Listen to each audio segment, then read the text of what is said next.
Hello, my name is Benjamin McIntosh. Today's date is February 21st, 2018. I'm interviewing Dr. Bachar Al Khatib on the Ball State campus as part of the Virginia B. Ball Center seminar, Muslims in Muncie. Dr. Khatib, thank you for sharing your story with us today. Thank you for having me. I'd like to begin by asking you when and where were you born? I was born in Damascus in 1963, Damascus, Syria. And what was it like growing up in Damascus as a child? Well, in the 60s, 70s, it was good. My family were not rich, but they were not poor. We were like middle class. And I had very good family, so I was lucky. So it was good. Can you tell me a little bit about your mother and father? They're both Syrians, and my father worked as a merchant, and he traveled. He actually worked for about 6 years in the US, in New York. He used to buy things and sell it in Syria.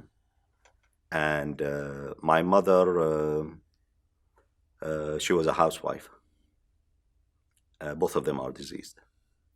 And what was your father's name? Abdul Qadir. Abdul Qadir. And your mother? Suad. And do you have any siblings? Yeah. 4 brothers, Zaid, Nabil, Khalid, and my sister is Ghada. And what were the rough ages? Were you the youngest child? I am the youngest, yes. And what was your relationship with your siblings and your parents? It was very good, and we still in contact. And unfortunately, my eldest brother passed away. But the rest, they still live in Syria. I have one brother who works in Saudi Arabia, so we're still in contact. What would you say is something that you think was foundational to who you are that you learned from either your siblings or your parents? I think honesty and to work hard and just do the right thing. And follow the rules. And do you think that your Islamic faith influenced that? A little bit.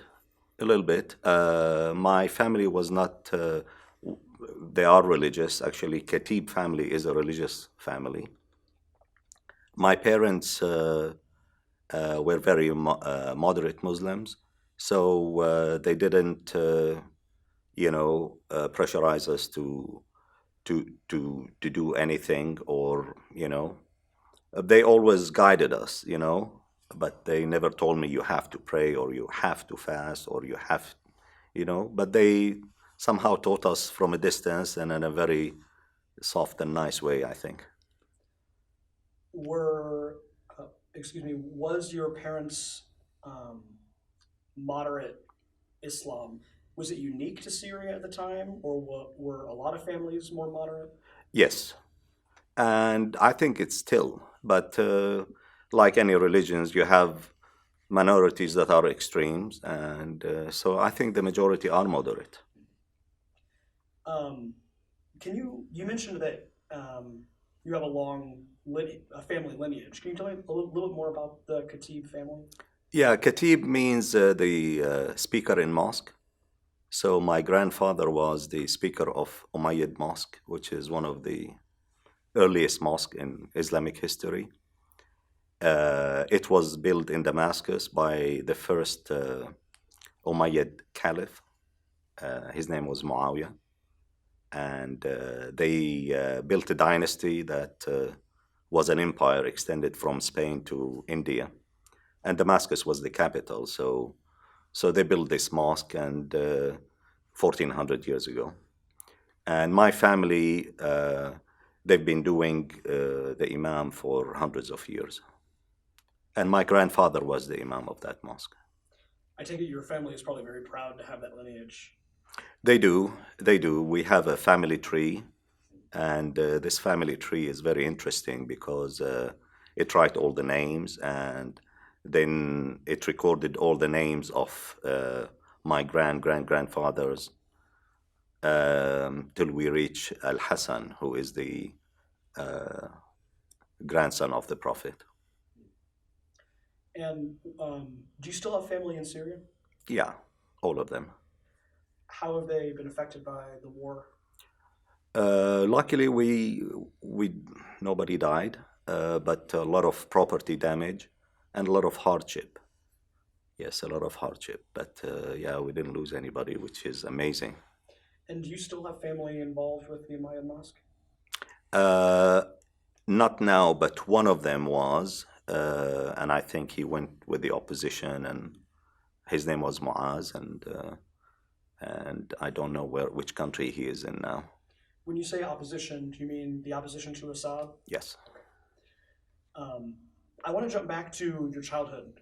Hmm. Do you have a particularly important memory from your childhood that you think is really salient in your mind? A lot of nice memories and a lot of bad memories. The good memories were the family. My grandfather had a big farm, and we used to gather every week, and all the family go and run, and kids go and play, and so it was a really nice memory. The bad memories are the war, because we always had wars in Syria. Can you tell me a little bit more about the wars in Syria that you remember? The first one I remember was the war with Israel in 1967. Then the war with Israel in 1973. And then the civil war in Lebanon started in 75, because part of my family went to Lebanon, and they still live there, my aunts. And then I think in 82 was the Israeli invasion of Lebanon, then two Gulf wars, and now the war in Syria. So it's just non-stop wars, unfortunately. How has the nonstop war impacted your family, impacted you, not necessarily in a physical sense, but in a psychological sense, in how you understand yourself as Syrian? Well, I mean, I didn't want to live in a war zone, so that's why I left Syria. And when I left, I knew I'm not going to go back, and that's sad for me. So it really had a lot of impact, because I left home, and I've been there a few times, as just to see the family. But it affected me because I'm a physician, and I see Syrians dying, and I'm not helping them. So yeah, it is hard. Are there any ways that you support your family back at home Yeah, currently? yeah, we do support them financially and everything. Yeah, so they're doing good. Were your parents able to leave Syria? No, oh yes, that's right. I mean, my dad died a long time ago, but my mother used to come and visit me every year, when I was in the United Kingdom and when I came here. And during the war, she stayed with me for 2.5 years in the US here. And at the end, she was disabled, so I managed to look after her. And then she was 84 at that time, and she knew she was going to die, so she wanted to go home and die there, and she did. Was her rationale for wanting to die in Syria, did that have anything to do with her faith? I don't think so. She wanted to see her friends because they were like dying one after the other, they were getting old. She wanted to see the rest of my family. And my brother lived with her. And because after my dad died, we don't have nursing homes in Syria. We look after our parents. So he basically looked after her. And she used to come with me and with him, and we just looked after her till she died. Do you think that the relationship between elderly parents and children is stronger in Syria than it is in the United States? I think so, but not Syria, United States. I think, if you look at the West versus non-Western countries, probably more in agriculture countries, more in non-industrialized countries, yeah. I think the market economy really affected the structure of the family a lot.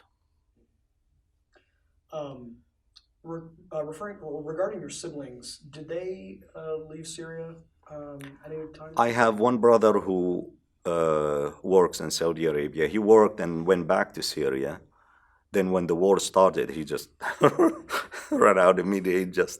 He didn't want to stay, and he's still in Saudi Arabia. His son, he went to Cyprus, and he's a refugee there.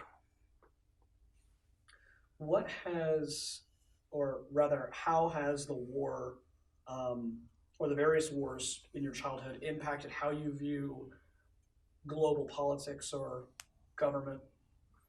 Well, in the Middle East, everybody think they know politics. We know everything. But when I came to the West, I really understood politics more, and I understood the Western view of politics and international politics. And I did study politics a few years ago, so that helped me really understand why things happen. The United States has been involved in the Middle East for a long time in various conflicts.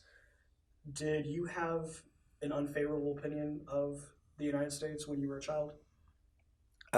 Yes, absolutely, because United States always supported Israel, and they always gave them the best weapons. And Israel is only 40 miles from Damascus. And actually, the new airplanes, you don't have to fly over Syria. They just go over Israel and shoot. So, yeah, but I mean, I understand, Soviet Union and Russia were on the side of Syria, and we happen to be on that fault line, and we still are. And if you look at Syria now, it's divided between the Russian and the United States, east of Euphrates, west of Euphrates. How has your opinion of the United States changed after immigrating here and now becoming an American citizen? Well, you really start differentiate between government and people. So yes, I don't like the policy of the United States in the Middle East, but I mean that doesn't mean that I don't like the American people. I actually, when I came here and I live in the U.S., I really like people more. So you always have, this fear of the unknown, or other people are your enemies, or but when you live with them, and then things change. Do you have memories of bombs being dropped in your home when you were a child or in Oh your yes, city? oh yes. In '73, yeah, yeah. Once I looked up and there was a warplane on top of my head dropping bombs. I was running down to the shelter, yeah, and a lot of buildings around us were destroyed because at that time they didn't have these smart weapons. You hit the target, so the Israeli fighters will come, drop bombs, and run away.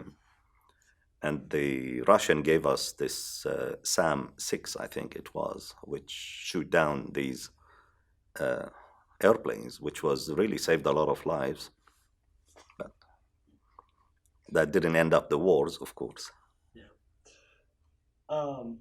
I want to jump back just briefly to talk about your education as a kid. What was the education system like in Syria?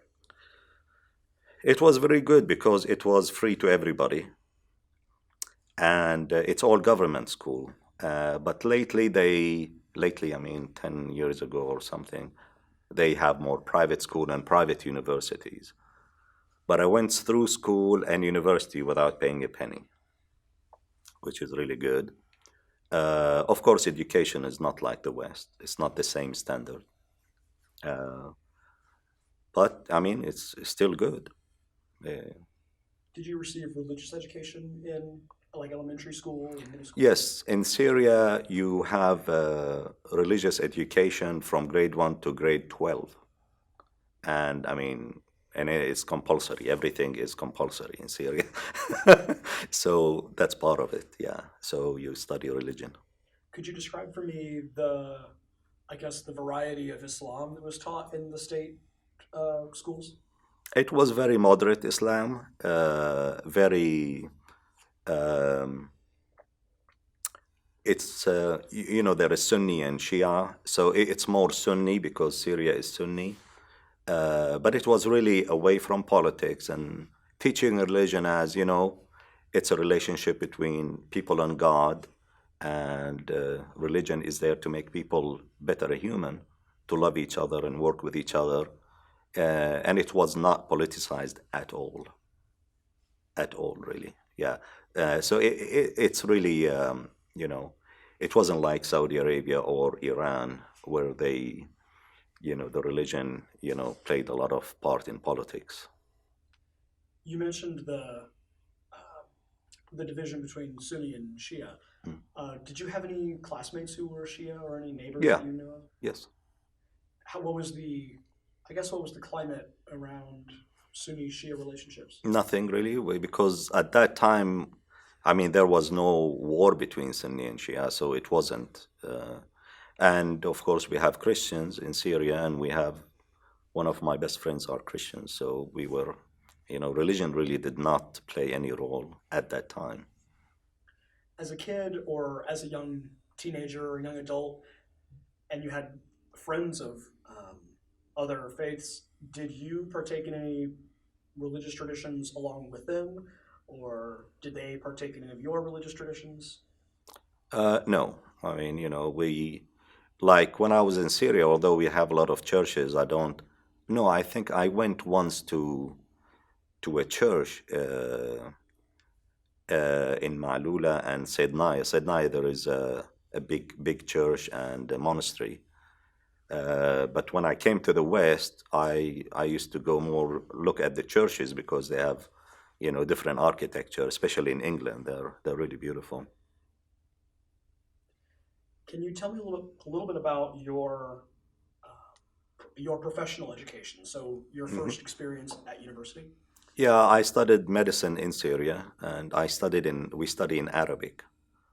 And I graduated and then applied to different countries, and then went to the United Kingdom, and I did their test there because you have to do, all doctors, foreign graduates have to do tests. So I did that, and I did my training in there. And then I decided at some stage that I didn't want to stay in England, although my ex-wife was British. So we came to the US in 2008. No, sorry, not 2008. 98. Yeah, I've been here 20 years. Let's jump back just a little bit. What year did you graduate from the University of Damascus? 1980, I think it was 1988. And then I went to England in 91, yes. What influenced your decision to go to England for your training? It was the country that give you a visa. I mean, if you're Syrian, you don't know who's going to give you a visa or not. So that's why I learned in school at the university, I learned French and German, and I was ready to go. And I actually had the visa to France also. But in Germany, they didn't have enough places for doctors. So that's why I went to England. Did you learn French and German while you were in Syria? Yes. So you know 4 languages? Yeah. Now, what influenced your decision to want to go abroad to further your education as opposed to staying in Syria? Because, well, it's better education in the West. That's for sure. It's everybody want to learn in the West. And but for me, I knew that I didn't want to live in Syria anymore. I didn't want to have children in Syria. I want them to have, better life, quieter life, no war. Yeah. So when you arrived in the UK, what city were you primarily living in? Well, I went first to a city called Gloucester because I had a friend there who was doing ear, nose, and throat. And then in England, they have different training than here. Here, you stay in one place for 3 years. There, you move. So I actually worked in different places: Gloucester, Cheltenham, Birmingham, Chesterfield, and others. Worcester. Were you involved in the Muslim community in the UK at all? No, no. I didn't. I had some friends from Syria, but I don't remember seeing a mosque in England. Not in the cities where yeah, in London they have, but I've never worked in London. But these cities, I've never seen a mosque. Do you think the treatment of the Muslim community in the UK is different than the treatment of the Muslim community in the United States in any way? I really don't know. I don't know. I don't think it's big difference. I think after 9/11 things changed, whether you're in the UK or the US. But I can't tell. Regarding me, I didn't feel any difference. And, generally speaking, I didn't look at any research or anything. I don't know really. When and how did you meet your first wife in the UK? She's a nurse, and we met in the hospital, and and then we got married, and then we came to the U.S. and she worked here at Ball Hospital. She's a nurse. Can you tell me a little bit more about the process you went through to get from the UK to the United States? Yeah, And the time frame? in the U.S. you also have to do the American test if you want to practice medicine. So I did the British test and I had to do the American test. I did them in England though, and then I came to the United States and did some interview for the job, and then I went back to England. There is a matching program, and I thought if I match, fine. If I don't match, then I'll just stay in England. But I matched here in Muncie, Indiana, so that's why I came here. Did you mention that you eventually worked at Ball Memorial? Yes, I did, because you have to do residency. Even if you're a professor in another country, you have to go through residency to be able to practice medicine. So I did residency at Ball Hospital as well. Did Ball Memorial Hospital offer you any added benefits? They offered me something called H-1 visa, which was very easy to change to green card. So after being in the U.S. 2 years, I got the green card, and then it takes 5 years to become U.S. citizen. So after 5 years, I became U.S. citizen. So if you arrived in 1998, was it 2003 when you became an American citizen? I really don't remember, but probably. So it took 2 years, 2002, yeah, 2005, probably 6. I don't know. Yeah. Okay. And what was that process like, becoming an American citizen? Do you remember much at all? I don't. I mean, it wasn't difficult for me because you have a lawyer, you pay them money, they'll do your application. That's it. And I went to the interview, and she was very nice, and she asked me some questions about the history of the U.S., which it was really easy, and said, "Off you go." Of course, they check you. They put the they have to go through security and fingerprints, and yeah, but it wasn't difficult. It wasn't difficult. Now it is, but at that time it wasn't. Now, when you immigrated here in '98, was it the first time you'd been to the United States? Yes. And what was your first impression as soon as you arrived?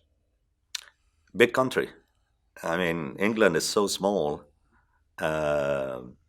A big country, big houses. People are friendly. They're really nice. In England, they're a little bit preserved. They're also very nice, but they have different way of expressing themselves. Here in America, hi, how are you? And they're really more warm. than in England. But yeah, so I mean, very nice, friendly people. Never had any bad experience. And when you first came to Muncie, was that the first city that you came to, or was there a city you No, went to I before? I went to Cleveland. I stayed with a friend there while I was doing the interviews. Yeah, and he's from Syria and Christian, so I mean, he's my best friend. So Are you you know, still in contact with them? oh yeah, oh yeah. So when you arrived in Muncie, Hmm. what was your first impression of Muncie? Oh, I wasn't impressed. I was like, it's very small, but I like small places. But it just looked different because I was in Europe. But then, yeah, I was like, I like it, and actually, I would stay here. I don't want to. I mean, a lot of doctors go to Indy or to bigger cities. I like it here. I don't want to go anywhere. Did you meet any Muslims in the beginning, or did it take you a while to meet other Muslims? Well, yeah, we have few Muslims in this city. The first, I don't remember who was the first one. Probably Dr. Barami because he's been here forever. And uh, and there were doctors who come and go.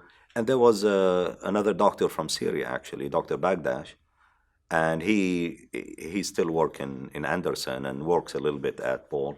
So I met him. Uh, so yeah, there were some people. It's small community here. Did you ever get involved with the Muncie or the Islamic Center of Muncie? A little bit. I mean, at the beginning, there was a little mosque, like a small house.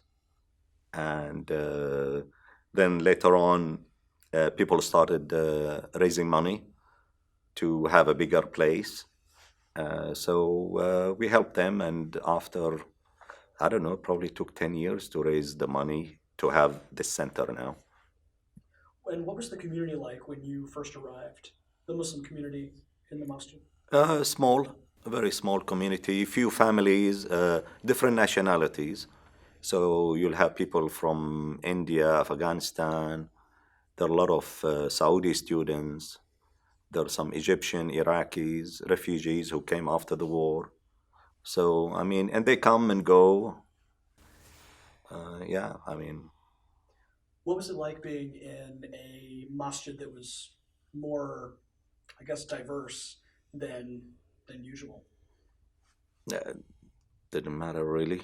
I mean, it's the same, because, the prayer is in Arabic, wherever you are.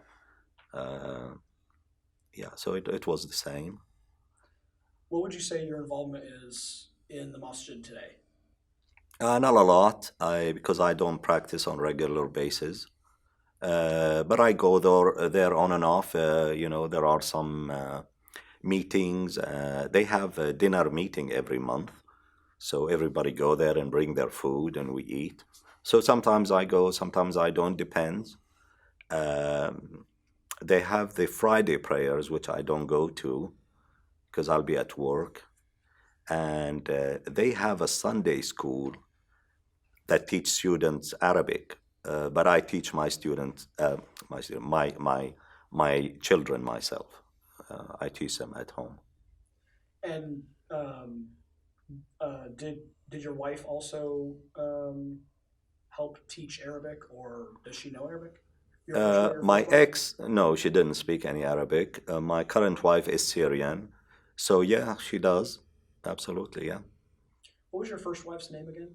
Nicola, When you came to Muncie, this is jumping back just a little bit. When you came to Muncie, or to the United States in general, what was one aspect of the culture that was particularly shocking or different for you? Difficult to adjust to, maybe? as a foreigner, Muslim, as Anything?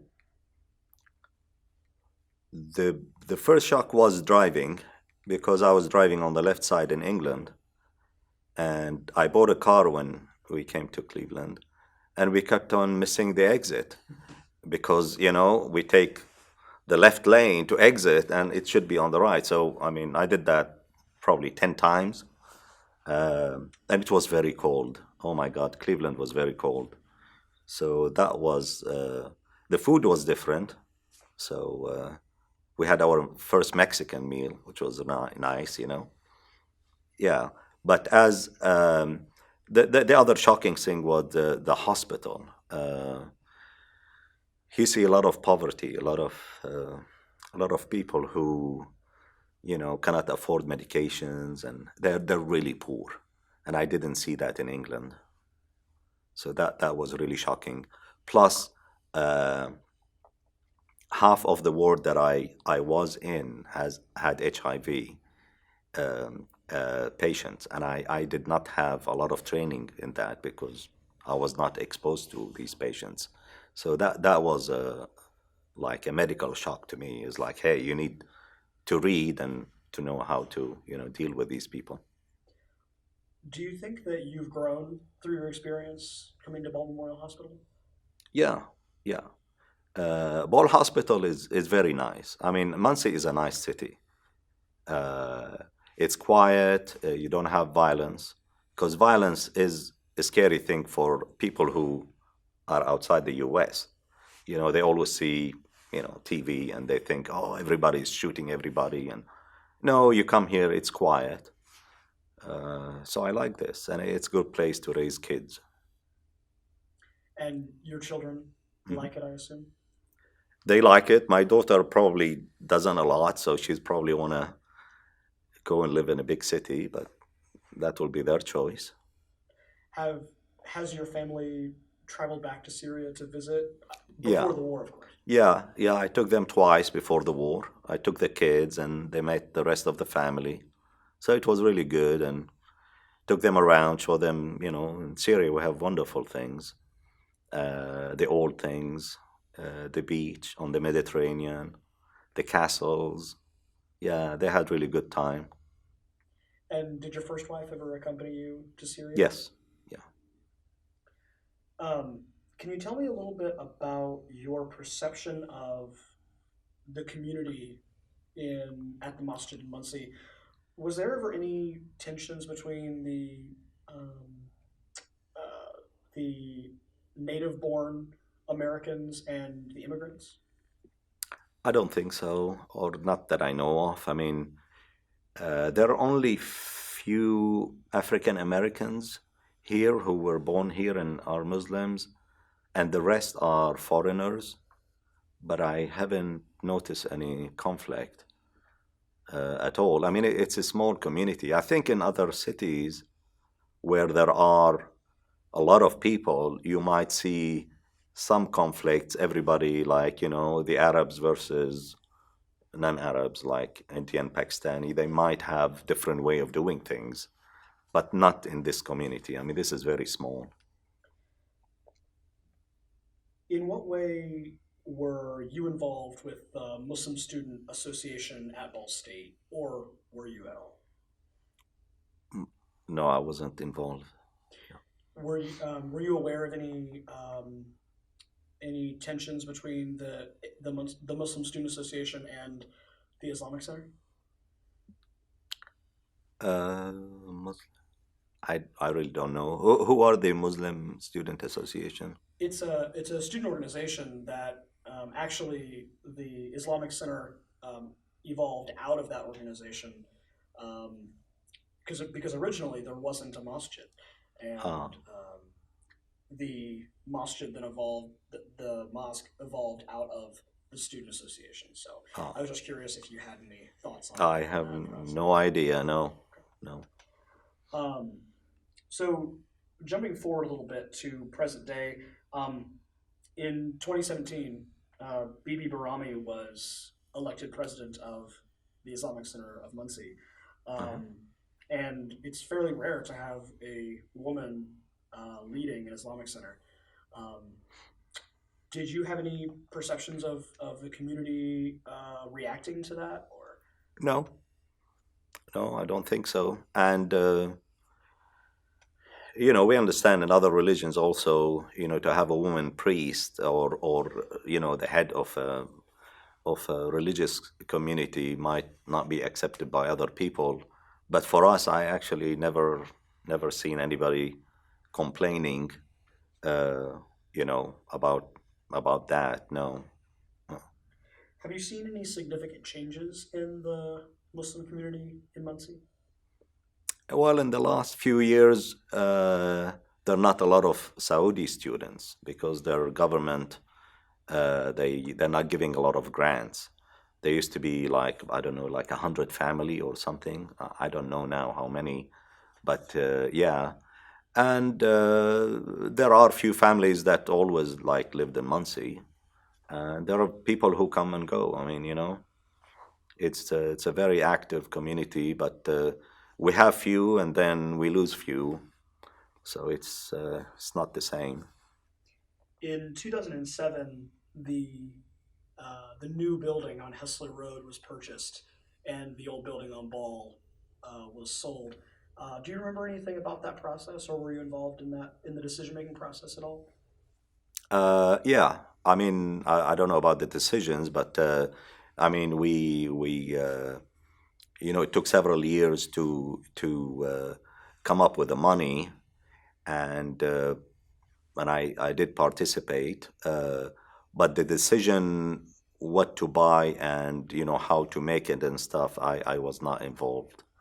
No, but I mean, I'm happy with what we have now. I think it looks good, and it has school like downstairs, 3 classes, and a room and a kitchen, and upstairs is the mosque. So yeah, it's a nice building.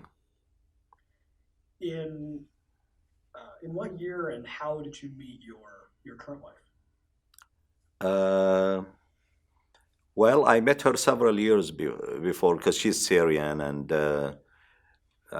I know her sister. She's a physician here, and her sister husband is a physician here. So they are friends, and so I've known her for years, but not, and then the opportunity came, and we after I got divorced for several years, I decided to get married. And Yeah, what is her name? Sulaf. And what are your children's names? Uh, my eldest daughter is Lucy, and then I have a son called Amir, and the next one is Noor, and my daughter is Selma.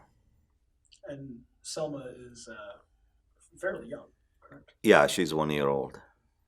Um, how is how is your family involved in the Islamic Center at all? I know you mentioned that you aren't necessarily anymore, but is your family at all? No, not a lot, but we go for these meetings, and as I said, sometimes we have gathering and we go and eat, and now we have a ping pong table, so we play there. So it's nice. Other communities are more involved. I somehow not. I don't go there very often. I want to transition just a little bit to talking about your practice in Islam. Um, you mentioned that you currently don't practice like Hmm. you used to. Um, how did that change occur over time for you? Well, when I was young, as I told you, my parents didn't tell me, you have to pray, but I just started praying because everybody pray, and you fast because everybody fast, and it's a good thing. And then later on, especially when I went to England, it was very hard because I mean, you have to tell them, hey, sorry, I have to go pray, or when you're fasting, they don't understand this, and you're working all day without eating and drinking. So with time, I really somehow found myself not doing it, and so and then my understanding of religion changed a little bit, and I now know I can pray. I feel comfortable with my praying without doing the same ritual. I can connect with God without you know, just going to the mosque or doing so. I found this in myself, and I found a way to thank God and connect with Him and pray in my own way. So that really helped too. Yeah. You mentioned that you feel like you can connect with God without the ritual that you um, were raised with. Um, have you experienced any pushback or resistance from other members of the community in that regard? No, no. I mean, I still pray, the usual Muslim prayer, but no, they always advise you, you should pray, but that's all, you know. No, they don't push me or anything. They tell me, oh, come to the Friday prayer. We're not seeing you anymore and stuff. Yeah. How would you describe your engagement with the Quran or the Hadith In what way, engagement? in your everyday life? In everyday life? Well, I know, when we're students, we recite a lot of Quran, and Quran is a very beautiful book. It's an amazing book, and you really cannot appreciate it unless you speak the language. So if you read the translation, which I read its translation in different languages, it's not the same. And it has this beauty about it, you know. So during the day, you can remember verses of Quran that are stuck in your mind, and they match the situation, and these verses are very beautiful. And so they're always like guide about this and that. So we always whatever situation you can bring up a verse of Quran. Aside from your your prayer being not necessarily ritualistic, are there any other Islamic practices that you uh, have changed over time? No, I mean, there is like I don't drink alcohol or eat pork, which is, you know, so I don't do that. And but Islam is like other religions, tell you to do the right things, be a good person, treat people good, and don't cheat, don't lie, don't. So I mean, with your everyday life, you're just applying what Quran told you or what Bible told you. So yeah, it's just you're living religion, although you feel you're not practicing religion, but you are, because if you're doing good thing, you are practicing, and you are praying uh, in this way. Have you been on Hajj? No, not yet. I would like to one day, but no, I haven't been. Have there been any barriers to you doing that? No, no, not at all. No, I mean, I have the money, I can take time off and go, and I think it'll be a wonderful experience. But no, I haven't made it yet. Although my brother live in Saudi Arabia, so yeah, I should one day. I mean, I have busy schedule, but yes, Has your wife been? no, Would she like to? I haven't asked her, but she probably, yeah. Are there any teachers or religious scholars of Islam that you particularly looked up to in your youth, or look up to now, or follow, or read? No, and I really don't like a lot of them, to be honest with you, because a lot of them lived in different era, 1,000 years ago or 500 years ago or so on, and people want to take their knowledge and experience and apply it to now, which I think is wrong. I think we need to evolve, and Islam, need to evolve and need a new interpretation. And there are, good scholars now, but I'm really not following them. I mean, I have other interests than religion. Yeah. So religion is not really top of my interest. I read about politics and public health mostly. You mentioned that you studied politics earlier in the interview.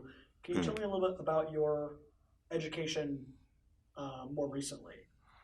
Yes, in the US, I did the Master of Public Health at Indiana University. Um, and I like public health a lot. I mean, I really like preventive medicine. Uh, and there are a lot of things in our healthcare system that just make me mad every day. um, and I also did the Master of Political Science at Ball State here. And what year were those degrees? Did you receive those degrees? I think the public health was about 10 years ago, and political science, can't remember now, probably 5 years ago, 6 years ago, something like this. Back to our previous conversation about practice in Islam. Uh, for you, what do you think is the heart of Islam in your life? In Islam in particular, or in religions? Either or both.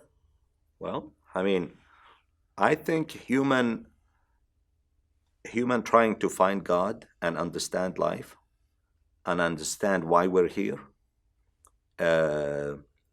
You know, this curiosity, brought religions. Okay? And religions are there to explain things that a human still cannot explain and to give us hope, because we see so much suffering in life, and it is good to believe there is another life and there is a judgment. I mean, and bad people are gonna be, asked, they have to pay for what they did. So this is really good, and it helped people. I think people who don't believe in God, I don't know, I think they're lost. That's how I feel. I mean, I feel sorry for them, but they might be happier than me. I don't know. But, I feel if you believe in God, then you understand life more. You understand that we don't have to know all the answers. Okay, because God gave us a little knowledge, not a lot. And, but you can understand Him and life with this little knowledge He gave you. Because I think, human in 1,000 years from now, they will understand things completely different than how we understand it now. So I think religion is important, but the details are not. God is important. If you believe in God, that is important. Religion, yeah, you can, all religions are similar. If you look at Islam, Christianity, Judaism, I mean, they're the same stories, the same practices, a little bit of differences here and there. Hinduism and Buddhism are different, but they are also similar in a lot of ways. But at the end of the day, all of them really look at, why we're here, how we can understand life more. And somehow, even in Buddhism, and I've been to China, I felt that somehow there is God behind, all behind Buddha or what they believe in.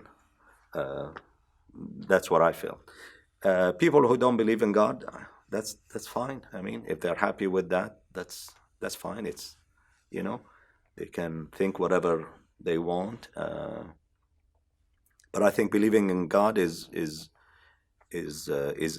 important, and it's good for me. And I teach my children about God, but I don't pay too much attention to religions, because what important is God. Religions are not very important. How does your faith influence your practice as a physician? Doesn't influence it a lot, Of course, religion tell you don't do bad things, but I mean, there is medical ethics, and so when I do things, I don't do it because of religion, because of, this is the right way to do things as a human and as a professional, so no, I don't think about religion in that way. Shifting topics just a little bit to talk about your profession. Um, you were a part of Dr. Dan Reagan's documentary a few years ago, I understand. Hmm. Can you tell me a little about your involvement in that documentary process? Oh, at that time, we did documentary about the cost of medication in the U.S. And at that time, we didn't have a lot of generic medications, and people were really suffering. I mean, and as physician, you write medicine, people cannot fill it, and the list of generic was very small.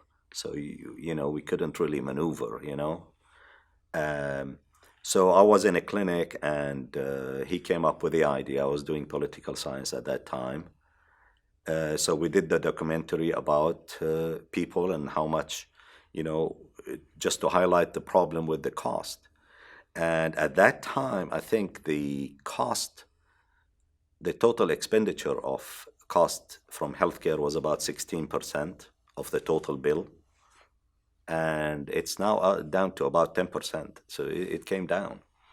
Uh, so we did the documentary, and students like you interviewed my patients and interviewed doctors, and we put some solutions, and it was aired on PBC. It was really good. Yeah. And did you see any positive effect in the Muncie community from the documentary or from the project? No. I mean, you don't, when you do documentary, I mean, you're not gonna see these things are big things. Little documentary doesn't change a lot because I don't know how many people watch PBS. Probably not big percentage. If they put it on CNN, yeah, that would be different. Uh, but as a member of the community, you have to do what you can. And but I'm happy to tell you now we have a lot of generic medications, and we can write a lot of medications, and some of them are $4 a month, $10 for 3 months. I mean, big list, really big list. Yeah. Talking now about more broadly the Muncie community in general, do you happen to recall in 2003 the National Day of Prayer in Muncie? 2000. No, not really. What? There was a controversy around the National Day of Prayer in Muncie when a few Christian churches wanted to open up the event to other faiths like the Islamic Center and the Jewish Temple and places like that. And there was one church that refused to be a part of it, and it kind of caused a big stir in Muncie. I wasn't sure if you recalled that.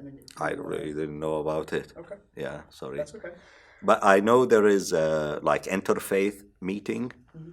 where Muslim Christians and Jews come and have dinner together once a year. I know that thing happened, but I've never heard about this. No. Have you experienced any discrimination in Muncie for being either Muslim or Syrian or an No. immigrant? Not really. I mean, people don't ask you when they deal with you, what's your religion? I mean, Um, now for women, it's harder because they put scarf. Some of them, I mean, my wife doesn't put scarf, so nobody knows she's not Muslim. I mean, but yeah, for women, I think, now with Trump, and, he used the religion card in his campaign. So he stirred some problem, and yeah, some people were discriminated against. But like for me personally, I don't remember any time being discriminated against. I mean, when you talk, people know you're foreigner. I mean, I don't have American accent, but they don't like take it against you. It's just like, what's the big deal? I mean, no. Speaking of Trump, have any national events impacted you as an immigrant, as a Muslim, or the broader Muslim community? National. As in the election of Donald Trump or possibly No. 9/11 in 2001? Well, 9/11 was the big thing. I mean, it just took us out of, of surprise, like, what is that, And, but I think President Bush dealt with it in a good way because he didn't put it in a religious perspective. While Trump used religion to win election, he used different things to win election. But yeah, at that time, I mean, but the consequences of 9/11 was bad for Syria and Iraq, because then the United States invaded Iraq and that spilled over. The country got weaker. ISIS became a power. They took over half of Syria. And so this is all probably 9/11 consequences. And it's really weird. I mean, Syria and Iraq had nothing to do with 9/11, but somehow I see we paid the price for it. And have you seen any similarities between the political climate surrounding 9/11 and the political climate after the election of Donald Trump? No, they are completely different things. But with Trump now, like every terrorist attack, the Muslim community worry about, and we feel like we hope he's not a Muslim.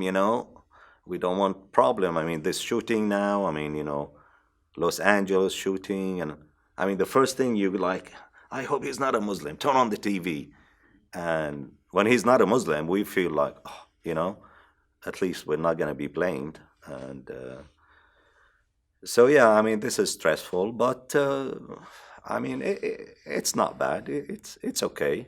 I mean, Trump will comes and goes. I mean, so he's not gonna be here forever. America will be here, but Trump is not. Are you hopeful for the future in regard to the Muslim community and treatment of the Muslim community in the United States? I think so.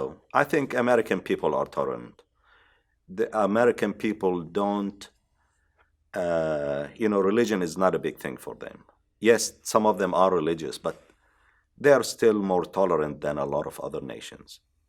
And so, yeah, if somebody come and, use this for some purposes, I mean, it will go, but I hope things don't get worse. But it depends on the next president and how he or she deal with these things. Were you or your family or anyone that you knew impacted by the travel ban in early 2017? The travel ban that Yes, yeah, and no, I don't. No, we were not. But I know, for example, a lot of Syrian doctors they don't come to the U.S. anymore. We used to have a lot of Syrian doctors come train in here, and actually we used to also they come and we train them here, but they're not giving them any visa, so no visa for Syrians, even if you're a doctor. Yeah. Have you seen similar changes in the makeup of the physician cohort at Ball Memorial? In what based way? on nationality? I mean, over the 20 years that I've been here, yeah, we are having more foreign doctors, mostly from India. And yeah, that is really the only difference. But yeah, it really doesn't matter. So the political climate currently hasn't really impacted that much. No. I mean, especially for Muslims. I mean, we are only, I don't know, few doctors here, Muslims, and probably a lot of people don't know that I'm Muslim, or they don't care anyway. I mean, so no, it doesn't matter. Do you have a sense of how other international events have impacted the Muslim community or yourself being in the United States? For instance, the Gulf War in the 90s, the Soviet invasion of Afghanistan. in 79 through 89? The Gulf War did impact because after that, a lot of refugees came here. And of course, it gave some bad image of the US, especially that prison, Abu Ghraib, um, and a lot of Iraqis died. But 9/11 was a big thing because it was carried by Muslims and under the name of Islam, but Islam has nothing to do with it. So, I mean, but what can you do? Few people can really give a bad image of Islam, but I mean, there are 1.5 billion Muslims. They don't like terrorism. They have nothing to do with it. They're like any other people, want to live and have good life. But you just have to deal with it. I know we mentioned the civil war in Syria earlier in the interview, but I was wondering if you had any other perceptions of the war that you'd like to bring up or talk about. Of wars in general? Well, specifically the conflict in Syria currently. Okay. I mean, wars are the ugly side of humanity, human history. They've been there forever, and people fight for different reasons. Power, politics, money, religion. And there is no country in the world that didn't go through war, as far as I know. We as a human, I think we should try to make sure that we don't have more wars. And I don't see why the politicians are not trying to do that. On the contrary, we keep producing more weapons and causing more problems.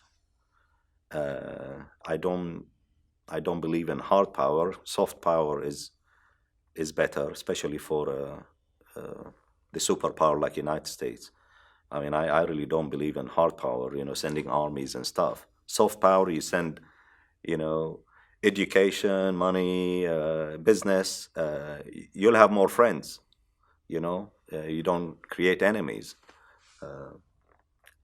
But people do it in a different way. The war in Syria is a result of a lot of conflicts inside Syria, around Syria, and international. So you have superpowers fighting there and regional powers like Turkey, Iran, and Saudi Arabia. And you have inside powers fighting each other under different names, some religion, some democracy, some this, some that. But yeah, I wish they can take religion out of the question, because I think one way Islam need to evolve is to separate religion from Islam. Politics, keep politics away from religion.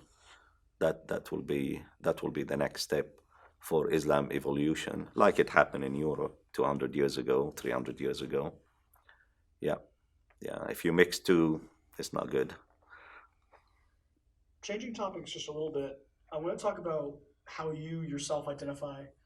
Do you identify primarily as Muslim, as Syrian? I mean, I'm definitely a Muslim. I identify myself, but I identify myself as an Arab, and as a Syrian, and as a Muslim. Yeah. In that order. In that order, yes. Where does Syrian American fall in? Probably number 4. Yeah. To be honest with you, yeah. And what do you think has been your biggest? I have 2 questions. What has been your greatest joy in life, and what has been your greatest struggle? The joy is education and achieving what I wanted to achieve. I always wanted to learn more. That's why I came to the West, and I'm still learning. So this is a very, very nice thing. There are a lot of people who want to learn and they don't have the means to. The biggest obstacles that I had, was also the same thing, learning. Going through medical school was not easy. Training was not easy. Sleepless nights. I mean, when you're a doctor, you start at 8, you'll finish the next day at 5. You might not get any sleep. So that's not easy. But now the system changing, which is good. So we're getting some sleep. Yeah. What hopes do you have for the future of Muncie or the Islamic community here or your family? For Muncie, I really want to see Muncie getting better because the population is the same for like 80 years or so. And we lost big industries. So I really wish we can have some industry coming here, more businesses. And expand the university, because that is a wonderful thing. And I've seen it getting bigger over the last 20 years. For the Muslim community, I hope it evolve. It is integrated well. I think, the Muslim community here, they really feel they are American. We didn't have any bad things happening. So I hope we will continue the same, and our children will evolve and go to good universities and have high degrees and be part of this society and be productive people.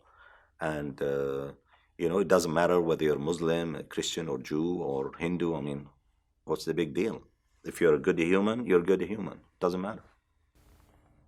And what is a specific, I guess, goal do you have for your children? Well, my daughter like medicine, so I think she's gonna go pre-med. My two sons, I see them more engineers type, so they're probably gonna do that, but I'm just gonna let them decide. I just told them you either need to be a doctor or have PhD. That's all I want. So before we close, I want to give you a few minutes to reflect, but I'd like to hear one story from your life that has been either a transformative experience for you or incredibly impactful. I know we've talked about a lot, but I really want to hear something that you want to share about your life. And you can take a moment to think about it for a minute.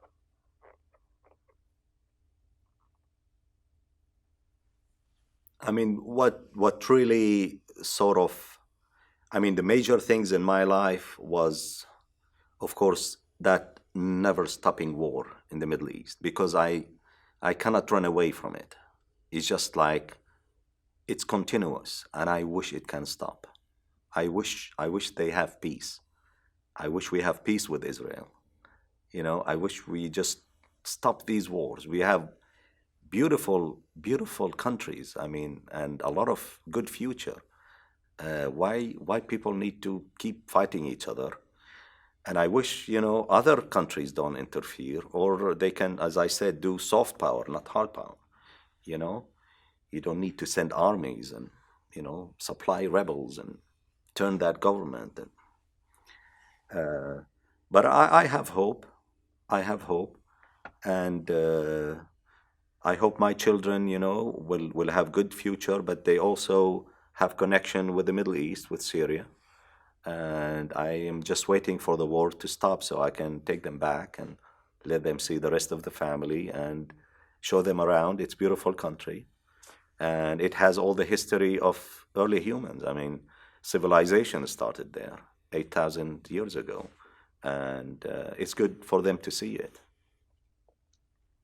What is one thing, once again, before we close, what is one piece of advice that you would have for the next generation getting older and moving up into more leadership positions in society? Either Muslims, non-Muslims, anybody? I have advice for Muslims is that, you are part of this country, integrate, you're not in the Middle East or in Africa or in India, or you're in America. You know, follow the rules. Uh, you don't have to do what Americans do. I mean, nobody's telling you come and drink alcohol.